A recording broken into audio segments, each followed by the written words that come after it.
c'est parti.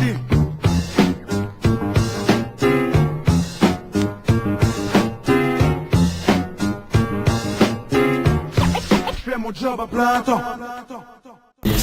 Ministère Amer, 95 200. 95 200, c'était une tare pour tous les gens de chez nous, tu vois. Très vindicatif, tu vois, genre des Brigitte femmes de flics, des trucs qui te font des sacrifices de poulet sur la BO de la haine, tu vois. Aujourd'hui, tu sors ça, tu te fais... t'es foutu, tu vois, genre tu tournes nulle part, tu te manges des arrêtés partout, on te retire les CD des bacs, enfin, ils étaient hardcore. Constance, c'est mon talon d'Achille, toutes mes relations sont fragiles. Moi quand j'aime c'est jusqu'à l'œdème, et je t'aime sont des poissons d'avril. Souvent elle se sent tellement seule que ça la rassure quand on s'engueule. Comment lui dire que fuir m'a transformé en garçon. Les morceaux à la casse sur flotteur, tu les as un peu jetés. Tu as voulu vraiment faire un album personnel en fait. Et d'ailleurs, comme beaucoup font 30, 40 morceaux, là, tous tes morceaux, tu les as fait vraiment. Tu en as fait au moins 10, 15 précis, de manière productive, quoi. Ouais, j'ai commencé par faire des morceaux casseurs parce que c'est ce que je savais faire, tu vois. Et qu'à part 3-4 thématiques que je voulais aborder dans l'album, comme pièces détachées ou scanner, j'avais aucune idée de où j'allais et de comment ça allait se mettre en place, tu vois. Et du coup, au début, je refaisais exactement ce que je savais faire, donc j'avais 4-5 morceaux dans l'esprit casseur, qui étaient cool, hein. Et je me suis dit, au bout d'un moment, quand j'ai enregistré Scanner et pièces détachées, j'ai passé vachement de temps dessus, on a fait 15 versions des morceaux. Je comprends pourquoi cette envie de tout brûler. On a poussé au cœur du magma, tous les moyens étaient bons pour gruger. Et maman qui jouait le rôle de papa montre aucun signe de faiblesse soit précoce. L'école nous enferme, bien sûr qu'on décroche. C'est donnant, donnant, violent, violent. Je sais c'est dur, accroche-toi de toutes tes forces. L'absence me laisse des traces que tu effaces. Comment je peux vivre en petit, ton amour est néfaste. J'ai pas besoin de ça, j'ai pas besoin de toi. Et nos souvenirs me hantent. Un jour tu me donnes la vie, puis l'autre tu m'abandonnes. De chaque morceau, et je me suis dit, ah putain, ils sont quand même forts, il y a un truc personnel, musical, ça tient la route, tu vois, c'est solide. Et ça me faisait chier d'avoir un morceau qui s'appelle Winter à côté, qui parle que de cul, machin, qui était marrant, mais j'ai passé d'un Winter à pièces détachées, je me disais, mais tu vois, je vais perdre tout le monde, tu vois, puis moi le premier, ça. Et du coup, je me suis débarrassé des morceaux casseurs. Je me suis dit, garde ce travail analytique et va au bout de cette démarche-là, quoi. Surtout que Scanner et pièces détachées au début, ils étaient différents en termes de production. Ouais. C'est Léa Castel qui a vraiment apporté la touche, enfin même à tout niveau de ton album, qui a vraiment révélé cet album-là en fait. J'ai passé 4-5 mois à kicker sur des prods, à écrire sur des prods, je sollicitais des producteurs que je voulais, tu vois. Il y en a plein sur l'album, il y a Easy Lee, BBP, Xma, enfin on ne citait que, mais il y en a plein d'autres.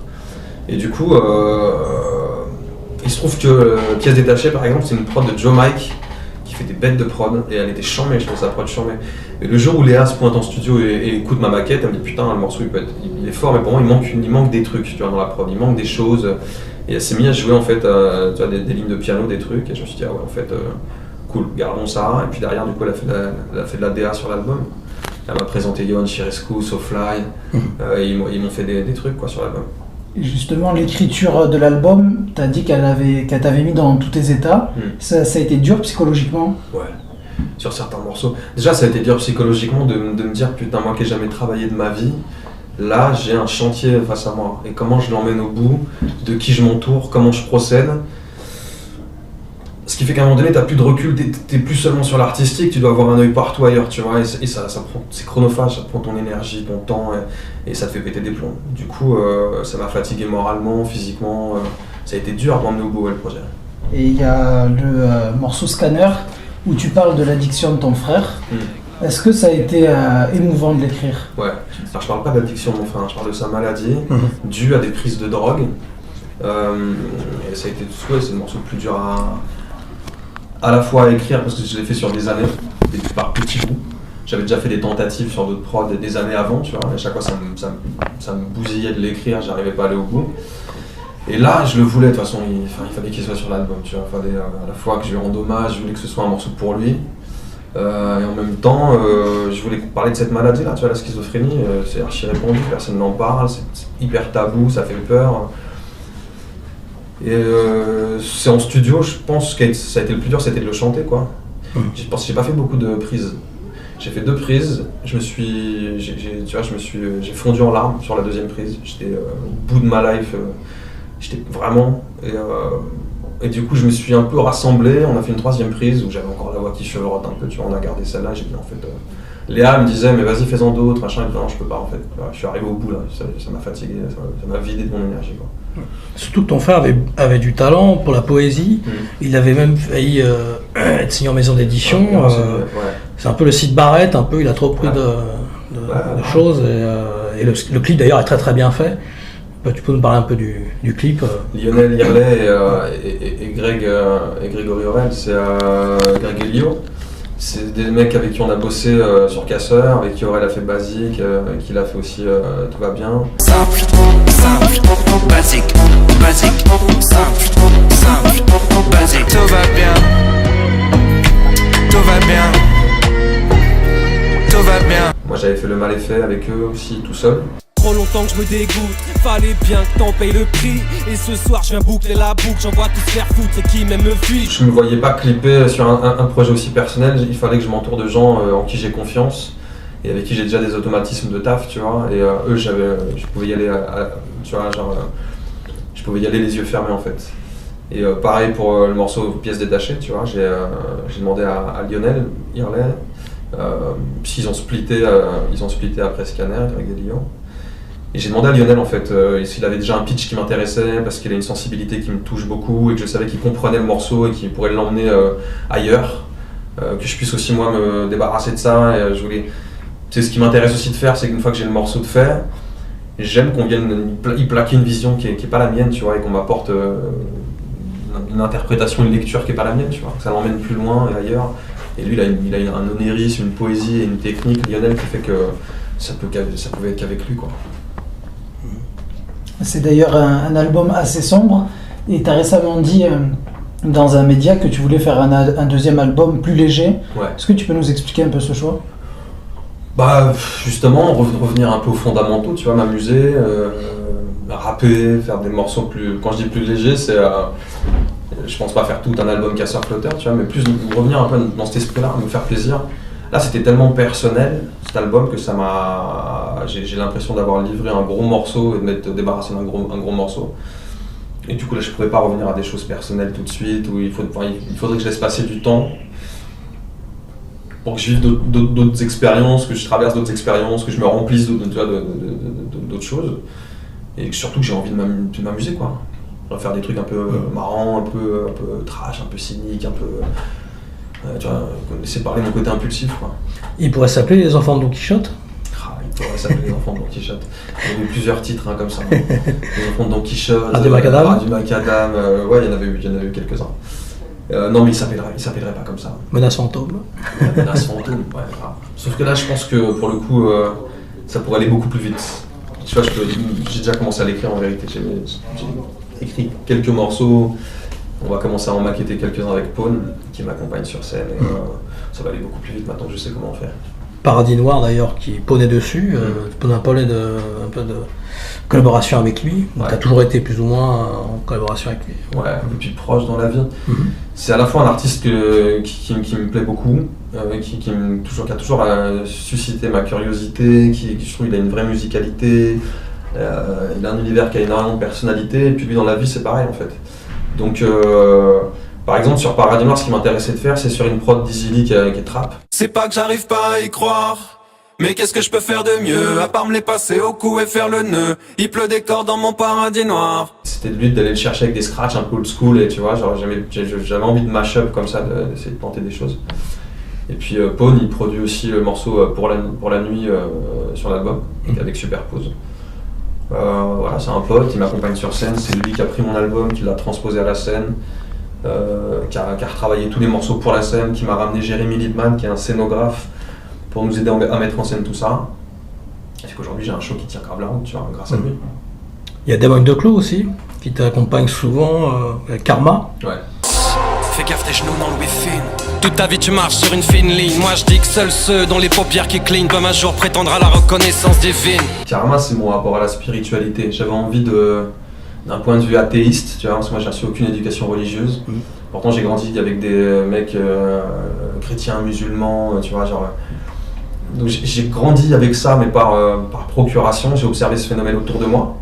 des familles, des potes dans leur famille et dans, dans l'intimité, dans la religion, quoi. Et ça m'intéressait de délivrer mon rapport à la spiritualité d'un point de vue neutre, entre guillemets.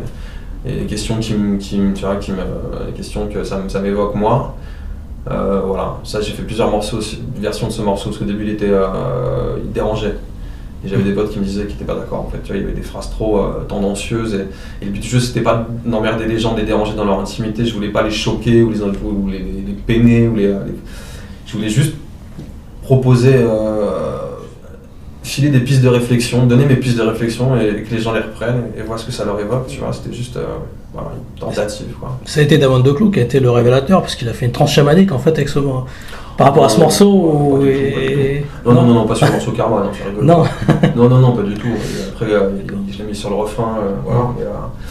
Mais non, moi après c'est un morceau, c'est pareil, c'est des choses dont j'avais envie de parler depuis longtemps. C'est même, il y a un truc qui a été l'élément déclencheur, c'est une série de Paolo Sorrentino. C'est une série qui s'appelle The Young Pop, qui était sur Canal, et j'ai trouvé incroyable. Et j'ai même un peu chopé des phrases, des trucs qui m'ont aidé à alimenter ce morceau-là, qui m'ont donné des pistes de réflexion. Donc c'est vrai que l'élément déclencheur, c'est cette série-là. Et moi j'avais envie d'en parler après de la religion, de la spiritualité. Mais d'ailleurs, tu dis souvent que tu es cinéphile, et on a pu te voir interpréter différents rôles dans différents films. Ça te tenait à cœur de faire du cinéma ? Non, ça me tenait pas à cœur parce que c'était pas prévu. Maintenant que j'ai un orteil dedans, et le petit, hein, je suis pas du tout dedans, tu vois, c'est un monde à part entière, avec ses codes, avec ses familles de comédiens, de réals, c'est très opaque de l'extérieur, tu peux pas, tu vois, et j'ai un agent maintenant, j'ai tourné 5 films, j'en ai 2 en préparation, donc c'était pas un truc que j'ambitionnais, mais comme ça m'est tombé dessus un peu par hasard, et que j'ai adoré tourner dans Comment c'est loin, tu vois, là ça a été vraiment une révélation. Non mais ça prend du temps de faire un bon morceau. 5 ans ? Bah ouais, mais on peut pas aller plus vite que la musique, nous. Arrête de te foutre de ma gueule, Gringe. Je vous ai fait 7 maquettes en 5 ans. Et si on vous fait un son pour demain ? Mais vous êtes pas capable de faire un son, les mecs. Mais si on est capable. Mais non, t'es pas capable, non. Mais si. Non. Mais si. Bah non. Si. Je te dis que si. Non. Je me suis dit, putain, je prends un plaisir fou qui est pas le même que celui de la musique. Ça va peut-être au-delà de ça, tu vois. Et du coup, ouais, j'ai envie de continuer. Je pense que ça, c'est un truc que j'ai envie d'emmener ça le plus loin possible. Là où le rap, tu vois, 39 piges, je parle d'un 2e album, tu vois, pour la gloriole, pour m'amuser et tout, mais je pense pas que je vais pas m'éterniser, tu vois. Par contre, le cinéma, ouais, j'ai envie de m'investir à fond dedans. Mais t'étais là depuis longtemps, parce que t'étais déjà là avec El Matador, à l'époque de Renégat, et t'as pu rencontrer beaucoup de rappeurs à l'époque, d'ailleurs. Ouais. Parce qu'il y a même... Ouais, c'était des petites parenthèses, tu vois. Bomb Attack, c'est une parenthèse d'1 an, c'est à un moment donné, j'ai un morceau avec Aurel, Scred monte sur Paris pour faire écouter les trucs d'Aurel de son premier album aux maisons de disques, et on rencontre Marc de C'était Marc de... voilà. Qui travaillait sur Génération, ouais. Et qui était quelqu'un d'influent à l'époque dans le milieu du rap, et qui lui avait dit faut que tu fasses monter Gringe, je vais le signer, je veux bosser avec lui, il a un truc et tout. Et donc pendant 1 an, je montais dans ses studios, tu vois. Je dormais chez lui le week-end et la semaine, j'étais en studio avec lui, Matador, Brasco, Nubi, je les ai vus tous passer, tu vois, parce qu'il y avait des compiles à l'époque qui se faisaient. Oxmo, Pete Bacardi, Akash, je les ai tous vus, Seth Gecko. Et mais c'est une expérience, j'étais pas prêt à l'époque, tu vois, j'étais jeune, très très jeune dans ma tête. Je savais pas trop ce que je foutais là, j'écrivais des bouts de refrain, des trucs, puis j'étais pas hyper déterminé par rapport aux mecs, qui ont tous fait un album, d'ailleurs à cette époque-là, Nubi, Brasco et Matador. Moi je galérais à finir un morceau, tu vois. Et Marc t'appelait le diable au masculin. Ah ouais, il m'avait fait un truc, il nous avait expliqué que j'avais une sensibilité en fait, qui lui rappelait Mélanie, parce qu'il il la connaissait depuis ses débuts. Et il disait, mais je pense que j'avais pas la maturité pour, mais que j'avais une sensibilité qui pouvait être communicative, et je lui rappelais un peu Mélanie dans le côté un peu, tu sais, à fleur de peau, pas de filtre quand je parle, tu vois, genre, je pense que c'est ça, tu vois. Ta première rencontre avec Aurel, quand tu l'as vu avec un ensemble militaire cambodgien, qu'est-ce que ça t'a fait Des renseignements, ça m'a fait marrer, je l'ai vu arriver, ouais, il avait un style en fait, il avait une dégaine, une drôle de dégaine, et tout de suite il a attiré mon attention, tu vois. Parce qu'à l'époque je traînais avec une espèce de... Il y avait des rappeurs, des mecs qui faisaient du skate, du roller, enfin j'en étais espèce de crew énorme. Bah quand il n'y avait pas grand monde non plus. Enfin, Ouais, mais il y avait tellement de jeunes Ouais. qui étaient dedans et tout, tu vois, des footeux, ça venait de partout, dans tous les délires différents. Et si on était massif en vérité, on était un gros, tu vois, une espèce de crew énorme et tout, avec des ramifications de gens et tout. Et ouais, il faisait partie d'une équipe comme ça. Il faisait du roller, du rap, il animait, il avait une chronique sur une radio locale où il parlait de rap et de roller. Et ouais, je l'ai vu arriver, ça peut n'importe comment, ça m'a fait marrer. Et puis il m'a proposé direct de monter un groupe, parce qu'on s'était croisés plusieurs fois. Et ça s'est fait comme ça en fait. C'était pas le restaurant mexicain. Ouais. Oui. Il On a prend un jus de cactus et tu t'es dit là c'est quelqu'un d'intéressant. Il cultivait ce truc-là, sa différence. Tu vois. Il cultivait sa marginalité, il aimait bien déranger les gens. C'est ça. Tous les jours ma meuf me prend la tête avec ce genre de dicton. Je vais finir par vivre avec mon pote et puis c'est tout. Par rapport à Castle Floater, est-ce que tu penses refaire quelque chose après coup? Avec Aurel. Avec Aurel, ouais, par la suite. Je crois pas. Pour l'instant, en tout cas, c'est pas d'actualité. On a chacun nos trucs, nos projets. Je suis en train de monter ma boîte d'édition pour être le plus indépendant possible. Donc ça prend du temps. J'ai envie de emmener ce projet. J'ai envie de me servir de cette boîte aussi pour moi me développer en tant qu'artiste, donc faire un deuxième album, ce qui va me prendre du temps quoi qu'il arrive. Retourner derrière. Maintenant que je suis parti avec cette équipe-là depuis le début de la tournée avec Pone notamment et d'autres qui m'accompagnent. J'ai envie, tu vois, d'aller plus loin encore, de faire d'autres morceaux, de voir jusqu'où ça peut aller, de me faire plaisir. Ça va me prendre du temps. Puis il y a le cinéma qui me prend du temps aussi à côté. Les préparations du film sont très longues. Donc avec Aurel, je pense que ponctuellement on peut se faire des trucs. Là il est venu à la Cigale, il est monté sur scène avec moi.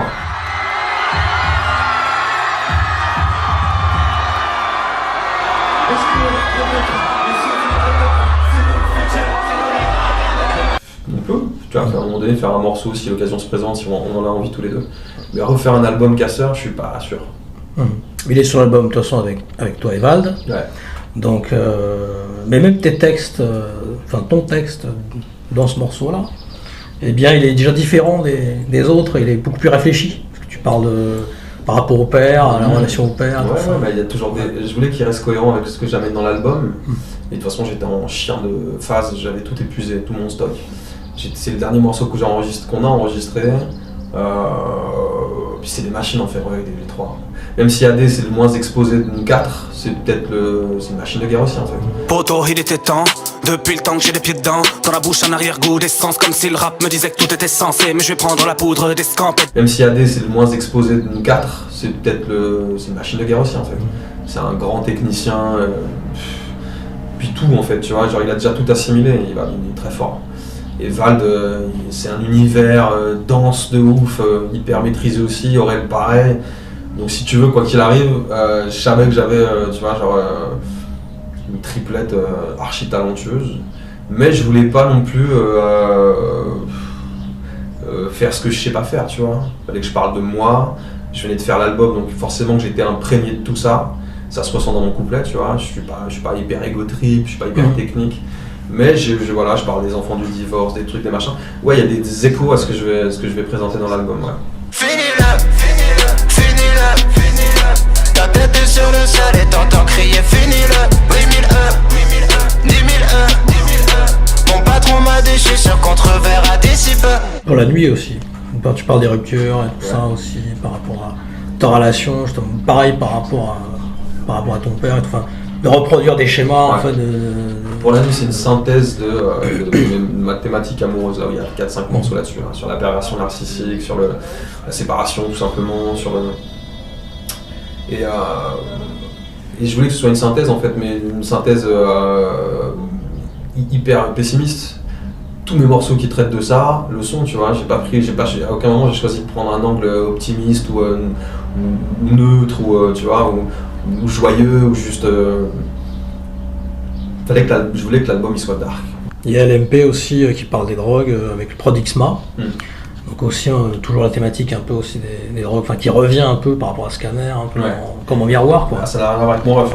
Là c'est plus moi, j'ai eu une base comme ça de drogue dure où j'étais mal dans ma vie et que je voulais anesthésier ce qui me faisait souffrir. Et que, du coup je cherchais tous les moyens possibles pour ça quoi. Et les drogues dures ça a été les drogues dures. J'ai pas fait toutes les drogues dures, mais les drogues, les cachetons, ça a été un moyen ça a été un moyen de me renfermer dans ma bulle, tu vois, d'essayer de me couper de mes sensations, plus rien ressentir. Ça a duré assez longtemps quand même, jusqu'au moment où j'ai genre... T'anesthésié quoi. Ouais, jusqu'au moment où c'était, soit je me déglinguais, j'allais au bout du truc, et je pouvais pas, par rapport à mon frère, à ma daronne et tout. Donc il a fallu que je me raisonne avec ce qui me restait de conscient, tu vois. Et je me sors de là, quoi. Des cernes noires floquées sur une peau claire, les deux yeux coquets, j'ai pas des yeux de cocker. Un doigt dans la merde, Kevin McAllister. Poésie grossière, la drogue à Baudelaire. Enfant Lune, le titre de l'album, c'est parce que tu vis aussi beaucoup la nuit. Ouais. T'as une vie assez nocturne, quoi. Ouais, toujours, depuis que je suis gamin en fait. J'ai toujours été dans le décalage. La journée, c'est pas fait pour moi, il y a trop de gens, il y a trop de...